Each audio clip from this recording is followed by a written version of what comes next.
True underdog. Unleash the power within. Build it with me, baby. True underdog. True underdog. Unleash the power within. Jason Waller here with co-host John LeBlanc. We've got a special guest today, the Alan Sussman. Alan, how are you doing today? I'm good. Good. Good. I'm alive. You want to go by Alan, Al, A, what? People call me the Suss. The Suss. We'll go by the Suss today. I like it. All right. So can you give us maybe a 60-second infomercial of who Suss is? That's it. There you go. Who is he? He's a guy who was born and raised in Detroit. 1945 I was born. That's a long time ago. I left home at 14, ran away. And from the last, who knows how long, I've been trying to build a business. Been in business 56 years. That's a long time in it. And that's who I am. What I do is who I am. So I have an advertising agency. I'm an advertising guy. You're definitely a sales guy. I mean, we've been friends here for what?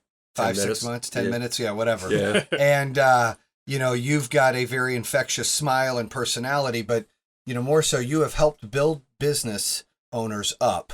You find something creative. Everyone that knows you, Brian Elias, JFL, everyone's like, this guy's a genius. Complete genius, special guy, gets it, has the sauce to make business owners and companies really implode into the TV spectrum. You would agree with that, obviously? Yeah, sure. That sounds sure. really good. Yeah, sounds good. So, the reason I wanted to bring you on here is I know that we've talked a little bit about your history, and on this podcast, being the true underdog, it's how do we overcome things? Where were we? What did we do to get out of it? Or what were we, challenged and faced with? What did we do to get out of it? And then where we're at now. And I know you've shared some things with me. You just mentioned a little bit, ran away from home at 14, but you've had to overcome a lot of that to get to where you're at today. And, let's just jump into it. What was it like being a kid that ran away from home? Why did you run away from home and what things came up? Well, I don't want to go too deep into it, but my dad was using me for a punching bag.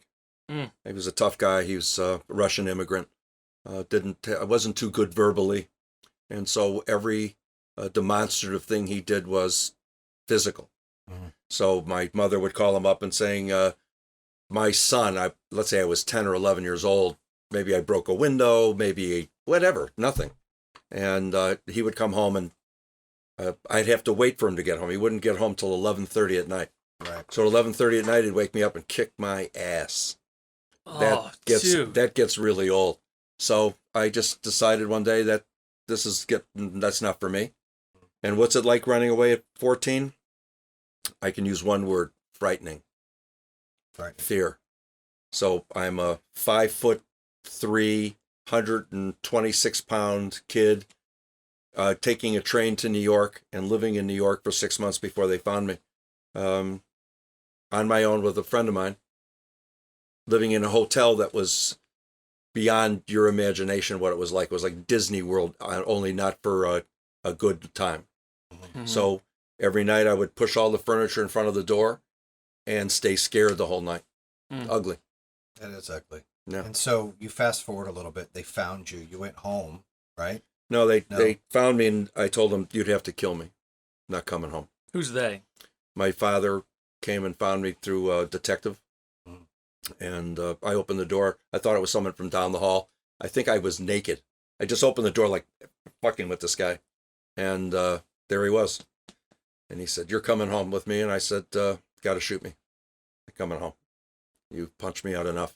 You have to kill me now. Not coming. So they found a school for me in Lenox, Massachusetts. Because I was a good athlete, the headmaster there took me in. I played baseball and basketball. And I got a scholarship into there because it was expensive. My dad paid part of it, but mostly it was a scholarship. And it framed my life. Framed your life how? Being on my own all the time, where most of the kids went home for Christmas or something like that, or they had vacations, I had none of that. So surviving became what I did best. You leave home at 14. I never went home. So I went to visit my mother periodically, and when she was dying, I went home to take care of her. But I've spent my whole life putting food on my table. I've never taken $1 from any human being. Every drop of my life has been generated. I've never made a living for any length of time that wasn't all generated by my effort.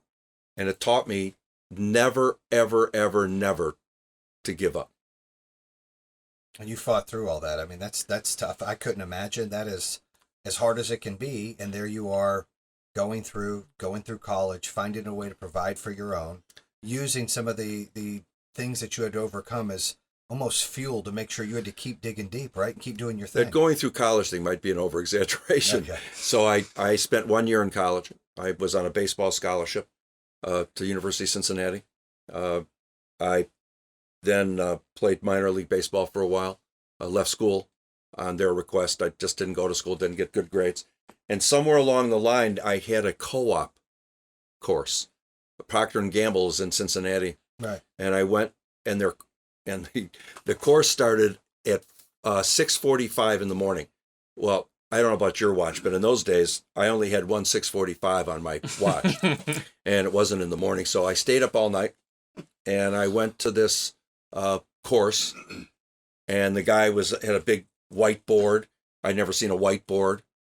And he said, let me tell you about marketing. And he was lit up, and it just interested me. He said, how big is the business? How much do you own of it? How much do you want to own of it? How much you're willing to pay to get it? That's marketing. And this is from the best marketing company on earth still, Procter & Gamble. They have every product you've ever seen in your house. And that jump-started my interest in marketing. But that's not how I got into marketing. But my whole life was making rent. My whole existence has been making rent because I needed some place to stay. Right. I didn't want to live on the street, and I didn't want to live in my car. So every drop of energy I had in my life was to get some place to stay. And I don't know how other people fuel their existence, but my whole existence has been fueled by making rent. I told my daughter, I said, you got to make rent. She said to me, why? And I said, you got to have some place to cry. Yeah. Mm-hmm. You got to have some place to go home, shut the door, lock it, and have some peace. And you have to look in the mirror and speak in your real voice. I might have told some lies on my day, but I never lied to myself. So at some point, you're making rent. You're maybe paycheck to paycheck at this point, and that's not. You said that school wasn't how you got into marketing, right? So how did you start to evolve yourself into the marketing business? You know, the world works in mysterious ways, right? Mm-hmm. So I went home. My mother was dying, and I had to stay with my dad. The home is still Detroit. Yeah. Yep. I came home, and I was staying with my dad. And to say that we didn't like each other would be really fair. Yeah.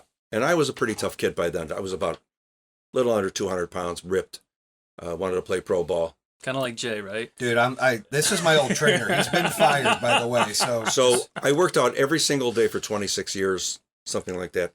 I mean, I was bench pressing, 350. I was a monster, doing inclines with a hundy. And by the time I got home, I was not pleasant, unbelievably violent, unbelievably geared to whatever's going to happen. Fighting was something I enjoyed, wanted to do. I was angry as hell, violently angry. You talk to me wrong, talk's over. And I'm pretty verbal, but I had no interest. I had no interest in having that verbalization. I had every interest in hurting you. And someone once said to me, you want to fight? Nah, I'm not into fighting, man. I'm into violence. This fight's not going to get fighting. This fight's going to get over in a hurry. And I plan to kill you. And so my whole thing, when I went home, my dad said to me, do you have a job? And I lied to him and said, yeah, I got a job. I had no job. So I was selling weed. Can you say that on this podcast? Sure. Say whatever the hell you want, baby. I was self-supporting myself by selling weed. Now shit's legal. It's easy to say. Yeah, well, how statute of limitations. Anyway, so the bottom line was I had no job. and I had just visited 2 friends of mine that opened a recording studio, and it was called Pioneer Recording. And I said, yeah, I got a job at Pioneer Recording. Well, I'm coming there tomorrow. What? Oh, that's not good. So I called up my friends. I said, do you need a partner? I got $5,000. They go, partner? Yeah, of course. We dig you. And so I went over, gave him $5,000. By the time my old man showed up, they said, oh, yeah, we're partners in this and blah, blah, blah, blah, blah. He looked at us and he went, there's something wrong here. You're lying. But I'm leaving it, whatever. And so that's how I got in the business. I became a partner in a recording studio. And Interesting. That's a good story right yeah, there. there you go. Things so happen. You get backed out, and all of a sudden a door opens, and you get involved, and you've built a really successful business right now, though. You've had some major clients. I worked harder than any human you've ever put your eyes on. I worked hard every day. Anybody who knows me will tell you that I'm a recluse. I get off the street. When I was young, to open my recording studio, the union used to try to shut us down. So I carried a gun for years, 15, 20 years. And when they tried to break up my sessions, I told them, no. Not today, huh? Not today. And when I tell you that I was serious, I was serious. So you feel like your work ethic really came from some of the struggles and things you had to overcome as Fear. a man, and fear. Right. So you all just worked your motivated ass by off. just one thing, make rent, and never, ever, ever, ever, ever ask for help. Never. I never asked any human being for anything. Never asked for a loan. Never asked anybody to do anything for me. It all fell on you. It was about me. And I worked 16 to 18 hours a day for most of my life. I've been doing this so when I sit in a room and I'm talking to somebody, let's say I'm talking to you and I'm looking across the table. What I'm thinking is, are you kidding me, man? And I only know who you are. I am you. I made these mistakes 30 times before I just told you what I thought. I've seen this mistake 30 other times, and every human that I've had in a business relationship with were all entrepreneurs. No corporation wanted to touch this angry soul. I was so angry that no regular person would hire me. In fact, I look back on it, it's stunning how stupid I was. I mean, I was like a live wire. I couldn't stay in a room for 5 minutes without telling somebody I'd like to kill you. Like, are you kidding me? Like, it was a joke. Yeah. And I don't blame, I wouldn't hire myself. And I didn't get okay till 15, 20 minutes ago. But I've seen everything. I've taken that trip with most every famous entrepreneur in Detroit's history. So let's talk about that. Me and my business are new here in Detroit for 18 months. We've done some stuff with you recently, and you're really helping us explode and build a brand. But let's talk about some of the earlier iconic entrepreneurs that you worked with in the past and how that went. I started in the business. We were starving at the recording studio. We were living out of the pop machine money. We had horrible little groups. My favorite is Shredded Wheat. We had groups that were so horrible, you wouldn't even believe it. And I get a call one day from this guy. His name was Don Davis. He has since passed away. He had the Dramatics, the very famous groups. He had a hit record way back called Who's Making Love to Your Old Lady While You're Out Making Love by Johnny Taylor. And he said to me, yeah, I read about you in the paper. I've got these groups I'm going to send you. And he was just effing with me. And he was sending me the worst. You can't even, tone deaf humans. I mean, you can't even make this shit up. And once I figured out he was working with me, I sent him my horrible groups. And he gave up. He calls me one day and he goes, all right, it's a truce. Stop sending these horrible groups to me. So we became friends, and I started to meet pretty famous people. He became one of my close friends. So I met, just name a famous artist. And one time during high school, I met this guy named Cornelius Grant. We were in remedial Spanish together in the summer. I had to take summer school. And he became the music director for the Temptations. So it just weaved into my life that I met all these people. As I started to starve to death in the recording studio business, and I had a couple hit records that never paid off. Hit records. I mean, one was 96 Tears by Question Mark and the Mysterians. You probably don't remember Roberto that. knows it. But Roberto knows all music, He knows baby. all music. But anyway, so I had a lot of hit records. I had Tim Tam and the Turn-Ons, Wait a Minute, just songs in the 60s that made minor little noise, made no money. Recorded Grand Funk Railroad, the first one, they were 15 years old. Did some things, but made no money. And this guy walked in my place and he said to me, "Do you do jingles?" What? Jingles? Well, how much you pay? And he said, $2,500. Well, that's like 30 grand now, 15, 18, 20,000 bucks equivalent of what that was then. Oh, we're going to pay for all the recording, which was another 25. So 5,000 bucks. I would have not only done the jingle, I'd have hit somebody for the money, right? So I mean, 5,000 bucks. You got to be kidding me. So I did a commercial that became famous in Detroit. And all of a sudden I said to my partners, I said, we have to get in the jingle business. They pay real money. What was the commercial? It was for Farmer Jack. Bushel and case, 97 prices. That's what I like about Farmer Jack. That lasted 10, 12, 15 years in Detroit. Then I got in the jingle business with a friend of mine, and we did everything. AAA, every commercial in Detroit we did. And each one of us that year, I made 100 grand. 100 grand. That's so much money. You can't even imagine it. Like $300,000-400,000 out of nowhere and you're broke. And then he left. He left to be a singing director on Bobby Darin show, then Julie Andrews, and then Carol Burnett. And he got out of that business. And so I was standing there. I had no way to make a living. And I called one of the guys I did a jingle for. I said, "Do you need an ad agency?" I didn't even know what an ad agency was. And the guy said, "Yeah." And that started the career. It's good. Yeah. So let's talk about today's world. So you've come almost full circle. You've got a successful business. You have built some big brands. We're getting ready to bring one on, the next guest, Jay Feldman.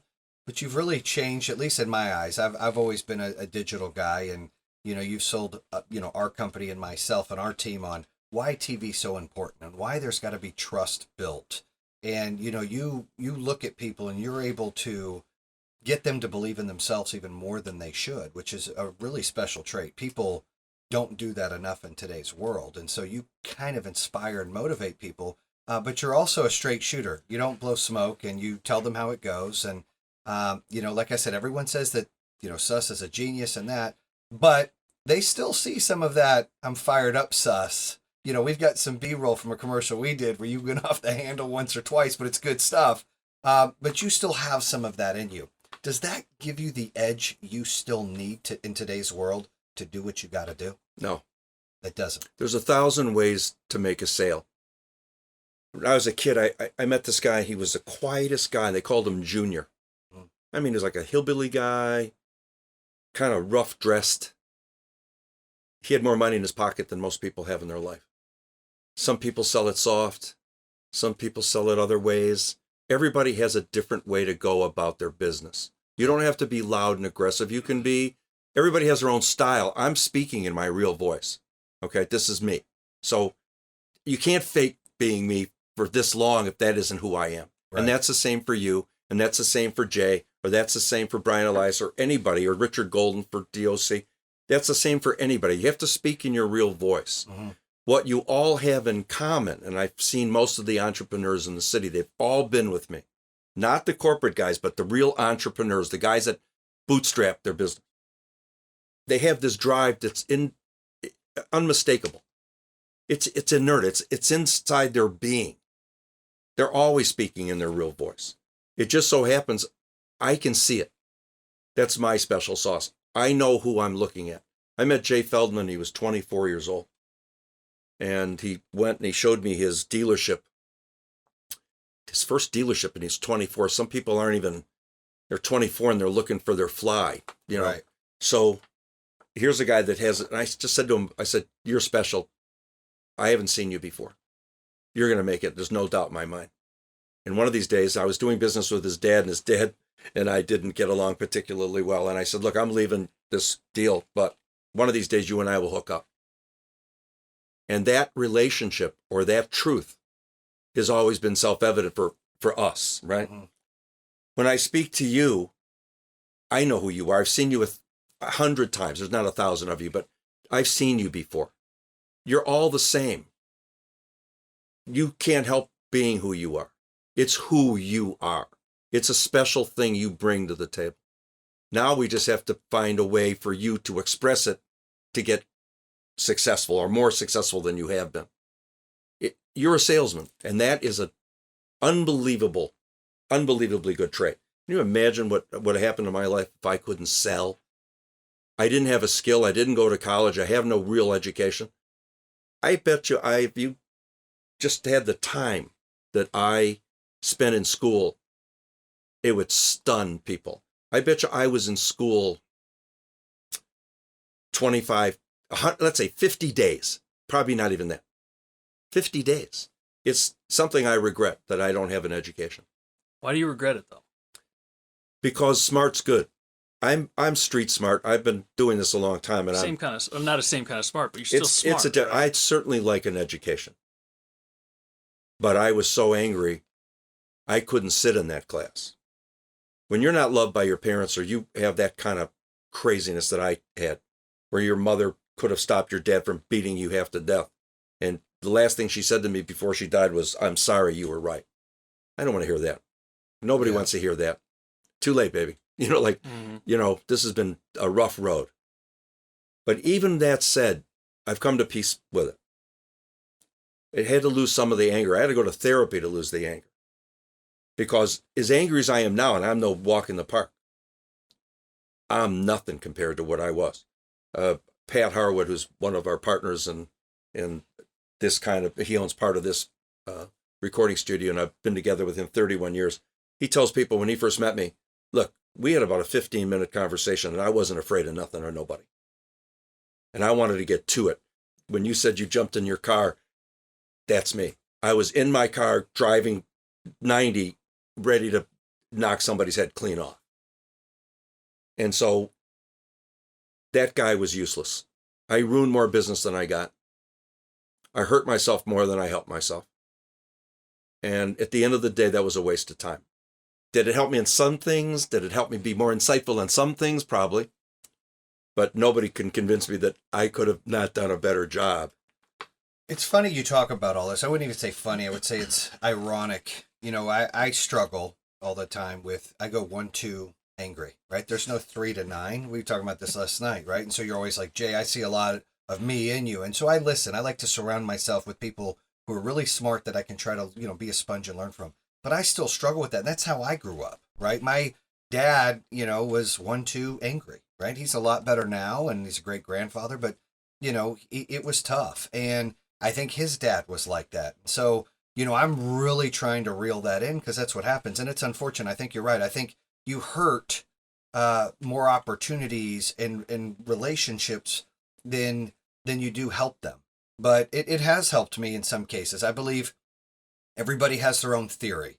I believe there's got to be some fear, not a lot, amongst employees or a business. It's got to be 40% motivational, and it's got to be 40% being modest, and it's got to be 20% of I can't get comfortable. I still need to be scared because it's a job. I gotta be chasing something. That's my belief. My problem. So when I hear you talk, I have similar issues.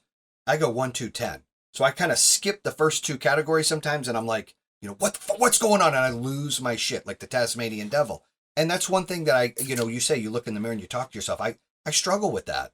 And that carries with me, not just in work, but, sometimes I'm like that at home. And I hate when I get like that. It's something that I'm training myself not to and trying to work on, but makes me feel good that I see how far you say you have come. And I'm sure there's listeners out there that have that same mentality, like they're on the grind and things are heavy on them, and maybe they're still upset about things, or maybe it's just so much pressure that they didn't expect, and that's how they, a lot of things, fear and anxiety, people don't know how to show it. I don't know how to show people I'm scared. I don't know how to show people I have anxiety. I don't know how to show people that I'm sad or compassionate. It just turns into anger. And I think that's where I've got to learn to channel those other 3 things when I go through them. And it seems like, you were at one point and now you're here. You have really done a great job based on what you're telling me. I didn't know you back then. You want to fight everybody, but that gives hope to people like me and some of the listeners of, hey, you're always growing. It doesn't matter how old you are. It doesn't matter about your experience. You are always growing. Tell me the opposite of that. Just like saying to somebody, what's the opposite of smart? Stupid? Yeah, pretty much. So you and everybody, all of us, do what's been successful. Right. So we yelled our way here. That must have been it. Mm-hmm. It always worked. Well, the fact of the matter, it hardly ever worked. Don't get me wrong. That energy works every once in a while because somebody has to show leadership, right? So I go right from whatever. I still have that explosive moment. It's funny. I have a new president of my company, and Dino will come in my office every once in a while, and he's a pretty tough guy, and he's bigger than I am, and blah, blah, blah, but he doesn't have my explosive temper. And when I show it to him, and I've never shown him my real face because I've lost a lot of it. But when I was younger and I showed someone my real face, I had one guy said to me, a very famous guy that I had as a client, his name was Andy Jacob, and he had a big company here, mortgage company. And I once got angry in his office at one of his employees. And he told me, I never want to see that face again. And I don't blame him because that face isn't good. I see a lot of guys who think they're tough, but I used to say to guys who used to be tough with me, and I tell them, geez, that's funny because there's a name for a guy like you in my neighborhood, my old neighborhood. What is that? I said, girls, right? Girls. I mean, you don't understand what violence and what kind of craziness I've seen.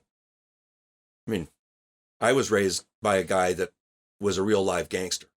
When I left home, I gravitated to a guy that became like a father figure to me. And he was a real live, no kidding around, I'll kill you. Right? That's a whole different deal, right? You see it up close.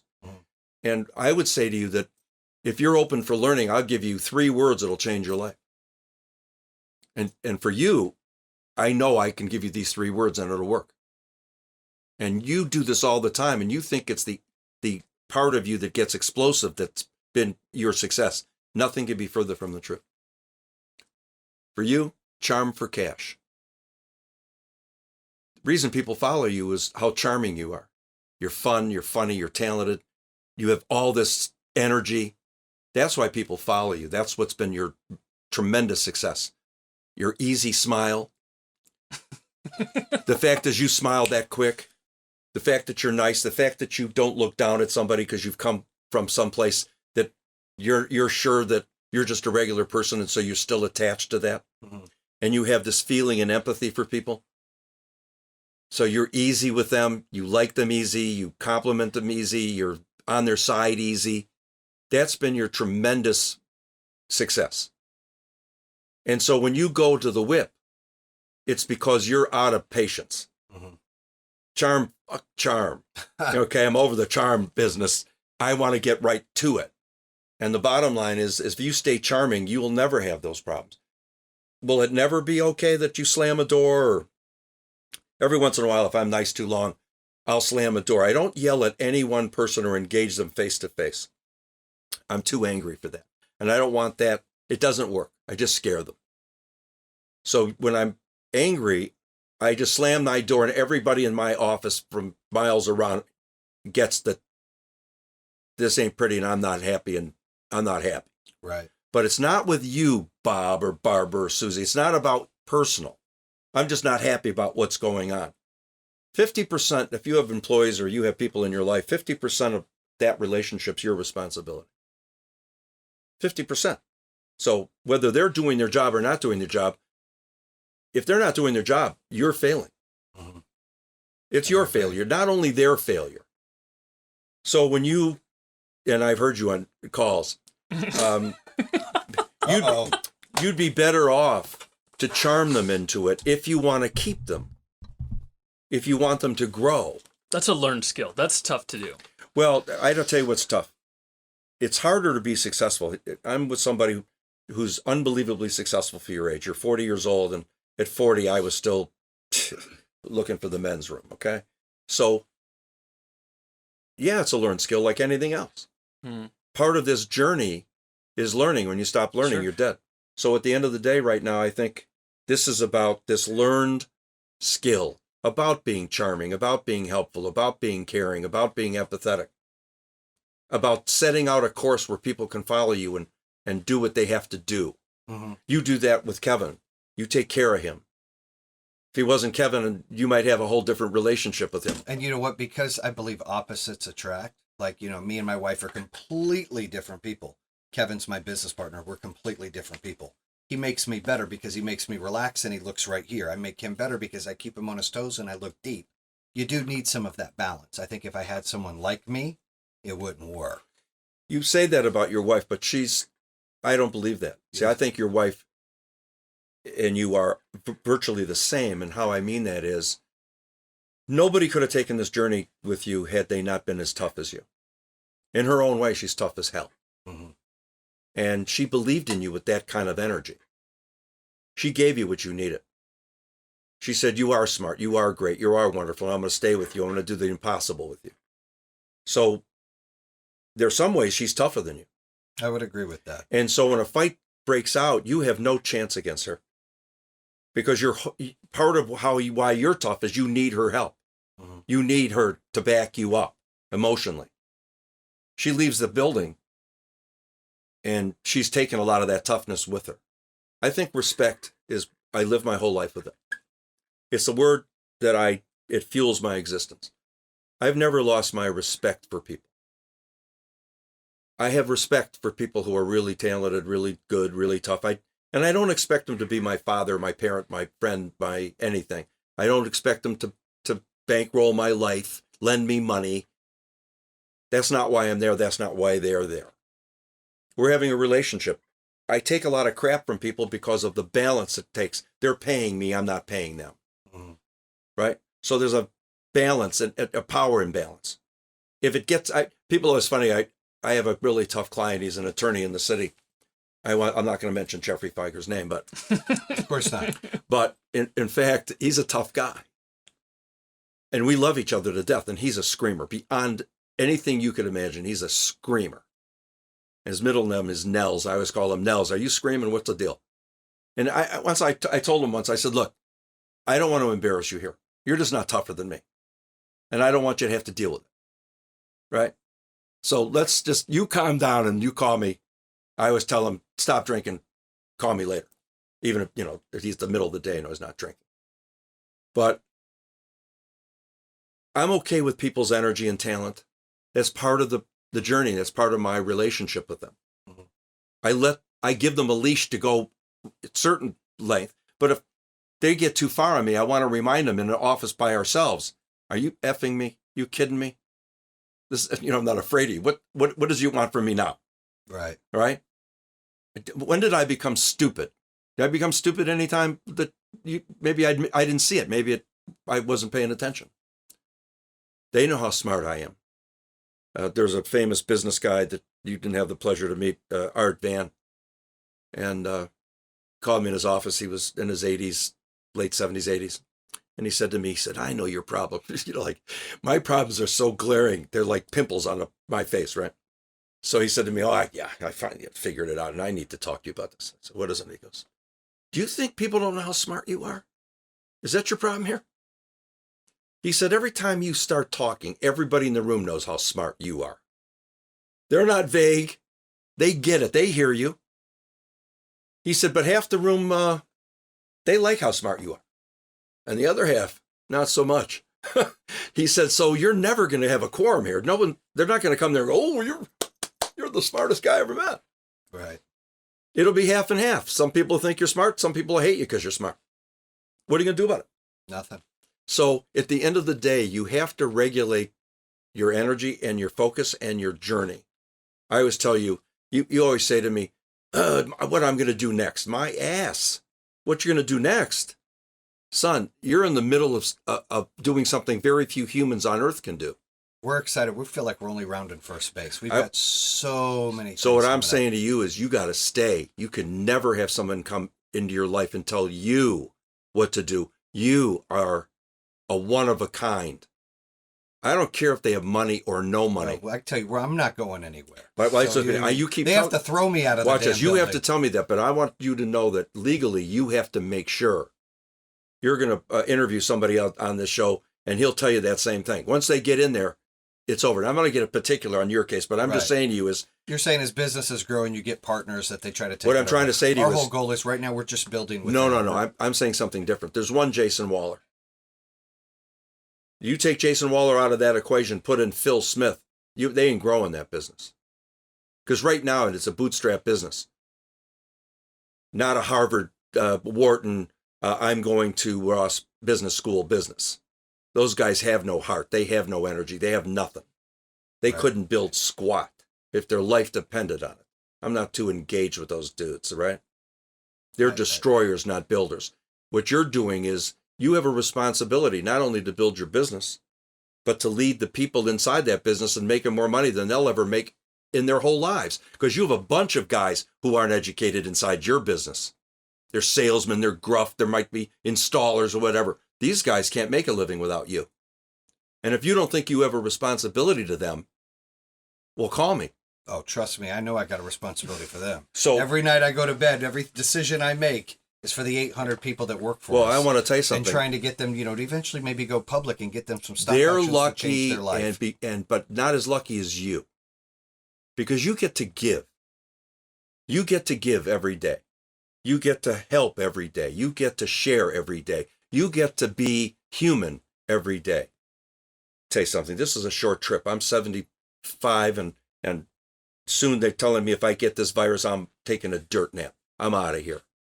And I'm okay with it because whatever is going to happen to me, I've already lived a really good, long life. At the end of the day, this is a journey that's quick. Bam. 60 to 70 is the fastest time in your life. It's happened so fast, it's like a bomb went off. We don't live forever. And years go by quick. You won't believe this, but it's spring already. And when you think about rounding the corner into your driveway, it'll be fall and then winter again. And that's how fast seasons go and lives happen. And the responsibility that people have to themselves first and secondarily to the people around them should help them grow up. A lot of people never grow up. And you talk about the underdog. If you're an underdog, this is the best world in the world because all you have to do every day is try hard and learn and be responsible, right? I agree. Okay. Well, listen, Alan, we ran out of time. We've got another guest coming on, but I appreciate you coming sharing your underdog story. Inspired me. Like always, I listen. I'm a sponge. I try to learn from other leaders out there that can help me be better. Hopefully our listeners gained a lot of focus here about, sometimes life is really hard. You've got to fight your way through and you've got to be dedicated. And it's the responsibility of whatever you're doing to continue to give when you are the one that's got to give. So I appreciate your time, Alan, for coming onto the show. I'm going to leave you with one thing. Okay. Don't forget to have some fun. Oh, yeah. We're having fun. Did I sound like I'm fun? They don't call me Mr. Fun for nothing. Hey. All right, thanks. Thank you, Alan. We Thanks, appreciate Jason. it. Thanks, Thank Alan. you for Appreciate joining it. us on The True Underdog. Bam!